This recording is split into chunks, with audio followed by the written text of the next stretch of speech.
안녕하세요. 저는 30대 후반의 평범한 주부입니다. 저는 어렸을 적 부모님께서 이혼하셔서 아주 어렸을 적에는 조부모님 밑에서 크다가 초등학생 되어서야 아빠가 절 데려가셨어요. 저는 늘 엄마가 그리웠고 가슴에 품고 자랐습니다. 세상에서 제일 부러운 사람이 엄마가 있는 아이들이었어요. 아빠는 당시 재혼하실 여자가 있었는데 능력이 어찌나 좋으셨는지 애까지 딸렸으면서 처녀장가를 가셨습니다. 아빠는 당시 트럭으로 야채 장사를 하셨는데 그곳에서 물건 거래했던 단골 손님인 새엄마와 만나 인연이 되었다고 합니다. 새엄마는 그 근처에서 큰 건물의 회사 사람들을 대상으로 샌드위치를 팔았는데 이성으로서 매력은 없었는지 혼기를 놓쳐 시집을 못 가시다가 돌싱이었던 아빠를 만나 결혼을 하셨습니다. 서로 인사해 이쪽은 내 새엄마 되실 분이야 배울 점이 많은 분이니까 잘 지냈으면 라고 말을 하는데 당시 제 나이 15살 요새 중2병이란 말이 유행하듯이 한참 막 나가고 엇나갔던 반항기 많은 사춘기였어요. 새엄마가 생긴다고 할 때 얼마나 울었는지 모릅니다. 엄마가 너무 불쌍했어요. 그래서 얼굴도 보지 못한 새엄마가 더 미웠습니다. 가서 말썽 피우지 말고 조용히 잘 지내라. 얼마나 젊은 아가씨가 싹싹하고 예쁜지 예쁜 자식 얻어줄 여자 드물어 내가 잘해야 내 아빠도 길을 파는 거야 알겠어 라고 하시는데 하나뿐인 손녀 걱정보다 행여나 또 결혼이 잘못될까 염려한 아들 걱정이 먼저이신 할아버지셨네요. 어찌되었든 전 아빠네 집에서 살게 되었고 새엄마는 인심 좋게 제게 다가왔습니다. 소율아, 이따 나랑 쇼핑하러 가지 않을래? 실은 나 딸이 생기면 꼭 해보고 싶은 일이었거든. 됐거든요. 아주 웃겨. 누구더러 딸이래요? 쇼핑은 아줌마 혼자 하세요. 피곤하니까 라고 얘기를 했고 새엄마는 이해 못하지 않고 꿋꿋하게 제 곁을 맴돌았습니다. 그럼 엄마가 아니 내가 맛있는 샌드위치 해줄까? 아빠가 야채 싱싱한 거 가져와서 아주 맛있을 거야. 안 먹거든요. 샌드위치 많이 먹으면 살쪄서 싫어요. 전 아줌마보다 예쁘게 살고 싶거든요. 라고 했더니 곁에서 듣고 있던 아빠가 참다 못해 나서더군요. 그럼 일단 우리 다 같이 나갈까? 휴일인데 남들같이 모처럼 외식도 하고 기분도 내고 하자.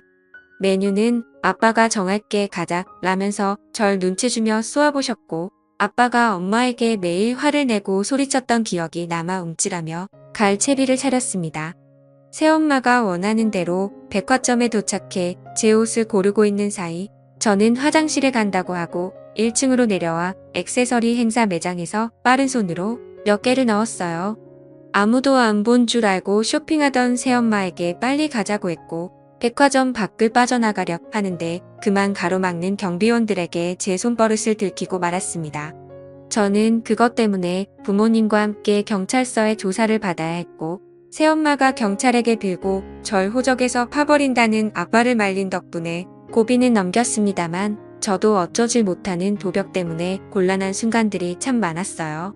결국 또다시 못된 손을 꿈틀거릴 때 평소 저를 지켜봤던 새엄마가 저를 붙들고 가게를 빠져나와 제 앞에 무릎 꿇고 울면서 말씀하시더라고요. 소율아, 나도 어렸을 적에 그랬어. 습관적으로 나도 그랬는데 곁에서 관심 주는 사람도 말리는 사람도 없어서 나는 결국 빨간 줄이 그어졌지만 넌 그러면 안 되잖아. 내가 더 관심 주고 말려줄 테니까 제발 너만큼은 온전하고 평범한 인생 살자. 라며 저를 보듬어 주셨는데 뜻밖의 생각지도 못한 고백에 저는 새어머니를 다시 보게 되었고 제 방황하는 심정을 이해해줄 사람은 새엄마일 수도 있겠다라는 생각이 불현듯 들기 시작하더라고요. 어느 순간부터 저는 새엄마에게 마음을 열게 되며 곁을 주게 되었고 새엄마는 제게 친어머니 이상으로 더욱더 잘하게 되었습니다. 새어머니가 알아봐 주신 상담 치료까지 받게 되면서 저는 도벽의 상태가 점차 좋아지기 시작했습니다. 아빠가 또다시 바람 잘 날 없는 날들 때문에 자주 외박을 할 때쯤 우리 모녀는 서로를 의지하며 손을 잡고 함께 잠이 들 때도 많았어요. 고등학교를 마친 후 저는 엄마의 뒷바라지에 전문대학교 물리치료 쪽으로 진로를 결정해 가게 되었습니다. 졸업할 때쯤 병원 쪽으로 실습을 나가게 되었는데 그곳 물리치료를 받고 있던 지금의 제 남편을 만나게 되었어요. 저보다 5살 정도 많은 남자였는데 운동하다가 다리 쪽을 접질렀다고 했던 그는 저를 눈여겨봤던 건지 제게 식사 제안을 먼저 했고 얘기를 해보니 남편도 저처럼 부모 없이 조부모님 밑에서 외롭게 컸더라고요. 그게 공통분모가 되어 난생 처음 설렘을 품은 채로 관계가 발전해 연인으로 후에는 부부로서 인연을 맺게 되었습니다.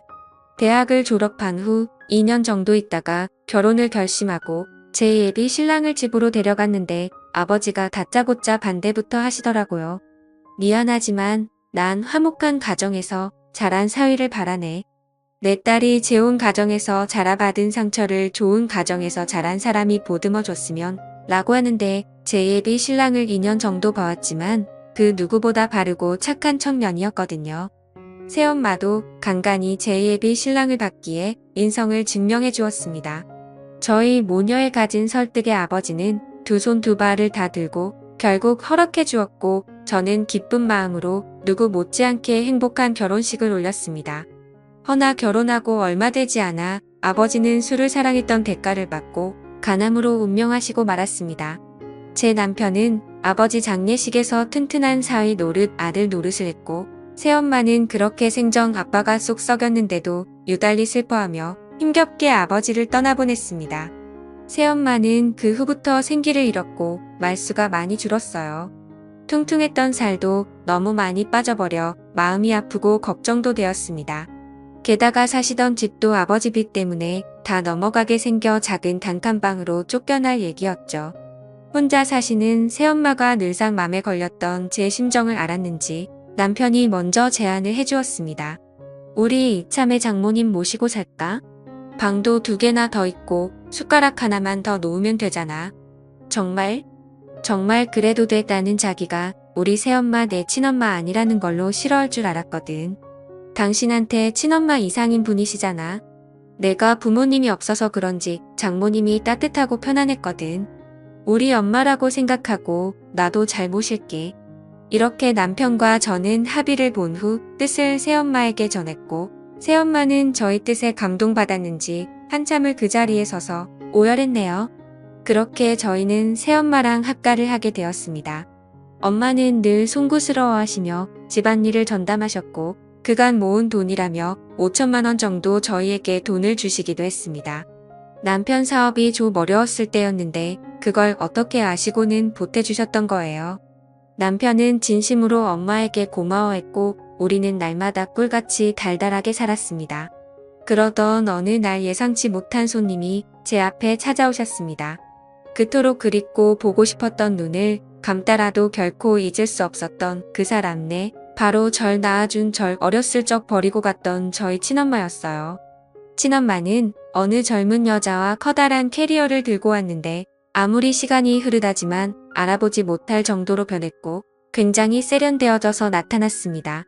가끔 위아래로 저를 한심하게 훑어보시더군요. 새엄마 밑에서 자라서 하도 눈치밥을 먹어서 그런가 저렇게 볼품없게 삐쩍 말라갖고는 사위는 어디서 허우대만 멀쩡한 사람을 데려왔대. 그나저나 인사해라. 얘는 내 동생이야.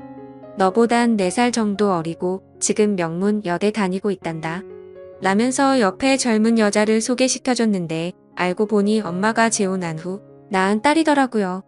그리 잘났다며 엄마가 칭찬했던 동생은 엄마 못지않게 명품을 휘감고 와서는 집을 이리저리 둘러보았습니다.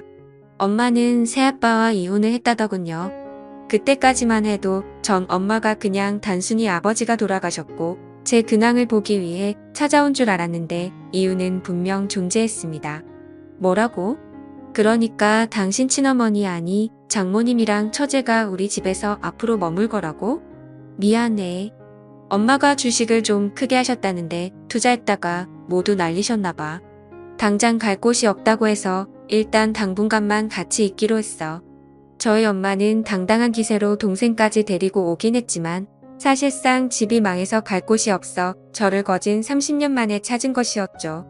이 때문에 저희 남편도 불편한 기색이 역력했고 역시나 제일 마음에 걸렸던 건 바로 저희 새엄마였습니다. 많이 곤란하셨을 텐데도 새엄마는 저희 엄마를 반갑게 맞이하시더군요. 언짢은 기색을 내색한 건 오히려 저희 친엄마 쪽이었어요. 원수 보듯 고깝게 말씀을 뱉으시더라고요. 참 우리 딸이랑 아무 관계도 없으면서 어떻게 이붓딸에게 붙어서 살 생각을 하신 건지 얼굴도 참 두꺼우시네요. 뱃속에서 10달 동안 품고 모진 고통한 곳 낳은 게 누군데 뻔뻔스럽긴 엄마를 중간에 말렸지만 입은 쉽게 가라앉질 않았습니다.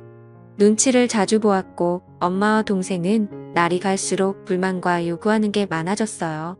아니 청소는 대체 누가 하는 거야? 내가 매번 보고 있는데 먼지가 잦을 날이 없어. 음식들은 뭐가 이렇게 싱거워 기다 못해 이젠 소금도 아끼시나?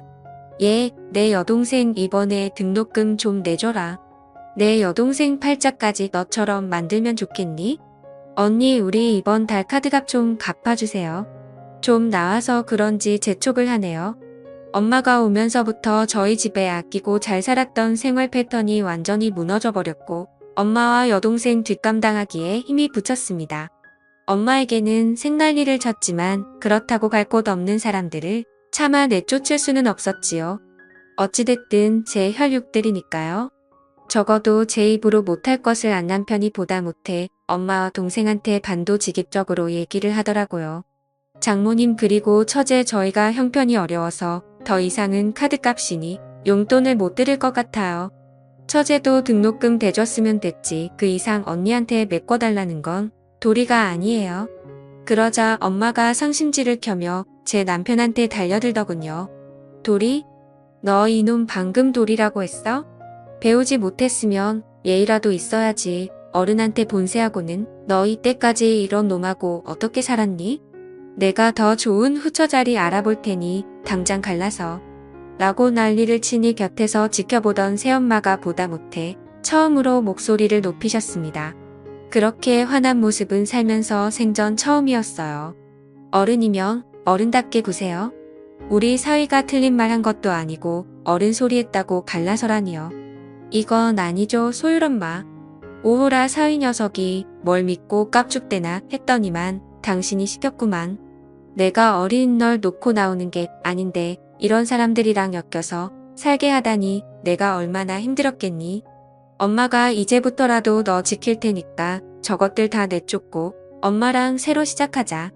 그는 엄마가 막 제게 아픈 곳 건드리며 얘기하는 바람에 속이 울컥거려 저는 그만하시라고 말하고 그 자리를 빠져나왔습니다.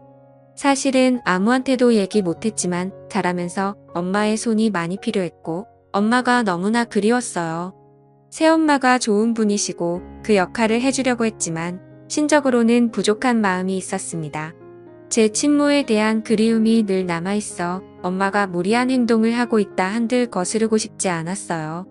남편에게 제 뜻을 얘기해도 이해한다고는 했지만 이렇게 자주 부딪히는 날이면 무조건 새엄마 편만 들고 얘기하니 은근히 그것도 거슬리고 서운하대요. 말리는 새엄마까지 괜히 얄밉더군요. 결국 이런 식으로 늘상 식구들 모두가 곱창이 터지는 날이니 이런 동거를 계속할 수는 없었어요. 저는 고민하다 남편을 따로 불러 세웠습니다. 여보 미안한데 저번에 엄마가 우리에게 준 돈 회사에 쓴 거 다시 돌려줄 순 없어? 지금 당장 이용통하기가 쉽진 않지. 당신도 알다시피 사업에 급한 불끈을 했었고 나머지 좀 남긴 건 친장모님 처제 카드값이랑 등록금 하느라 다 나갔잖아. 왜 그러는데? 당신 설마 지금 분위기가 안 좋잖아. 자꾸 부딪혀서 맨날 가정에서 큰 소리가 오가니까 스트레스 받기도 하고 이럴 바엔 좀 떨어져 있는 것도 괜찮을 것 같아서. 그럼 친장모님하고 처제가 나가야지 왜 우리 장모님을 떨어져 있게 하는 건데? 30년 만에 날 보러 온 엄마와 동생을 어떻게 내보내 그럴 순 없어. 아무리 그래도 내 부모고 형제야. 다 내 핏줄들이라고. 난 절대 그렇게는 못해. 그럼 정말 어쩔 수 없네. 친장모님이랑 처제는 당신이 모시고 우리 장모님은 앞으로 내가 모실게. 나도 지금 친장모님하고는 매번 이렇게 살기 싫다. 저는 그게 무슨 말이냐고 엄마를 모시면 나하고는 어떻게 할 거냐고 했더니 미안하다며 엄마랑 여동생이 떠나면 그때 돌아오겠다고 저를 외면했습니다. 그리고 남편은 이튿날 정말로 짐을 싸서 새엄마와 같이 집을 나가버렸습니다. 엄마는 정작 새엄마와 남편이 집을 나가자 재빠르게 탓에 전환을 하더라고요. 내가 좀 심한 것 같아서 아들처럼 삼고 잘해주려고 했는데 왜 또 마음 안 좋게 나간 거야? 미안하다. 엄마가 이제부터 너한테 못해준 뒷바라지 지금이라도 하며 제게 연애 때와는 달리 애원을 했고 저는 그 애원에 넘어가 일단 남편에게 연락해서 제발 돌아와 달라고 새어머니께는 달달이 용돈도 드리고 어떻게든지 살게끔 해드릴 테니까 아들 삼겠다던 우리 친엄마 마음 좋게 여기고 오라 했지만 전혀 먹히질 않았습니다. 결국 저는 엄마와 동생을 데리고 살게 되었고 자연스럽게 가장이 되었으며 매달 나오는 지나친 카드값도 모자라 더욱이 엄마가 이혼했다던 재혼한 남자까지 그러니까 새아버지까지 우리 집에 들어오게 된 것이었어요. 잠시만 살려던 그들 세 가족은 저희 집을 차지해서 자신의 것인 마냥 누렸고 저는 매일 들어와 집안일에 시달리며 돈줄 노릇을 해야만 했습니다. 그리고 정말 후회하며 폭발할 만한 일이 드디어 터지고 말았습니다. 좋은 사람 만나서 아무래도 결혼해야 할 것 같은데 예단 좀 대줘라면서 배를 어루만지는 배를 보며 공부하라고 등록금 대주었더니 엉뚱한 데에 시간을 썼는지 임신한 배를 만지며 갸륵하게 웃는데 눈앞이 캄캄했습니다. 가뜩이나 혈압이 올랐지만 꾹 눌러 참고 미안한데 대출도 못 받고 더 이상 돈이 없다고 하니 엄마가 안면 몰수하며 또 나서더라고요. 이 집 있잖니. 담보로 대출 받아 예단 좀 해주면 안 되겠니? 내 세부 될 사람이 아주 마치 예비 법조인이라니까. 지금 로스쿨 다닌다는데 어디 법조인 사위를 얻어봐 왜 돈도 다 깎고 너 은혜 모른 척 하겠니? 애시당초 내 남편하고는 근본부터 다른 사람이라니까. 돈 좀 남으면 내 새아빠 재기하게끔 투자도 좀 하고 지금은 비록 망했지만 한 방에 있는 사람이야. 저는 엄마의 말에 이성을 잃고 그 자리에서 소리를 지른 뒤 바닥에 주저앉고 말았습니다. 그리고 내가 살기 위해 그 집에서 빠져나와서 한참을 걸었어요. 어디서부터 뭐가 그렇게 잘못된 건지 난 그저 엄마가 그리워서 보고 싶어서 같이 모시고 싶었던 것뿐인데 엄마는 제가 생각해온 사람이 아닌 게 문제였던 걸까요? 오늘따라 유난히 새엄마와 남편이 그리웠습니다. 감정에 북받쳐 나오긴 했지만 갈 곳이 없더라고요. 큰맘 먹고 괜찮겠지 마음 먹고 다시 들어갔는데 도어락을 조심히 열고 들어가니 오붓하게 새 식구가 TV 보며 하하호호 즐겁게 지내고 있더이다. 누구도 원망할 수 없었고 그대로 돌아설 수밖에 없었어요. 세월이 무정한 탓인지 인간의 이기심 탓인지 친엄마의 진짜 모습 앞에 진심으로 후회를 하며 남편에게 연락할 수밖에 없었습니다. 당신이 옳았다고 하며 전화기를 붙들고 한참이나 울었습니다. 남편이 제 절실한 말을 듣고 바로 제 앞에 오더라고요. 곁에는 새엄마도 함께였고 앙상해져 버린 저를 맞아주며 안쓰럽게 눈물 짓고 온 저를 다독여 주었습니다. 괜찮아 소유락 아무 말 안 해도 그 심정 내 잘 안다. 엄마 품으로 잘 돌아왔어. 내 새끼 미안해. 엄마 가슴 많이 아팠지. 엄마가 우리 엄마인데 나를 생각해 준 건 우리 엄마밖에 없었는데 그깟 핏줄이 뭐라고 그딴 게 뭐라고. 새엄마의 품이 이토록 포근했는데 친엄마 품은 더 그립고 포근할 줄 알았던 착각이 절 무너지게 만들었습니다. 남편은 저와 새어머니를 모시고 저희 집으로 들어갔고 정중하지만 단호하게 그들에게 집에서 나가달라 했지만 못 나가겠다고 대자로 뻗고 통곡하고 남편은 역정을 내며 온갖 욕설을 다 듣고 끝내는 경찰까지 오고서야 마무리가 되었습니다. 남편과 저 새엄마의 꼴은 정말이지 말이 아니었어요. 그들은 한스럽게 억울한 듯 경찰 앞에 진술을 했지만 집이 남편과 저의 공동 명의로 되어 있었던 터라 나갈 수밖에 없었죠. 친엄마는 다시 한번 제 마음을 흔들기 위해 팔린 핏줄을 운운하며 애원했지만 더 이상 속을 수 없었어요. 왜냐하면 저는 핏줄보다 소중한 남편과 핏줄 그 이상으로 사랑한 엄마를 지키고 싶었으니까요. 비록 친엄마를 다시 잃기는 했지만 후회하진 않습니다. 저희 가족은 다시 행복하게 살아나가고 있네요. 언제까지나 제 가족들과 온전하고 평안하게 함께 살고 싶습니다. 핏줄보다 중요한 건 신뢰와 정이란 걸 알았으니까요.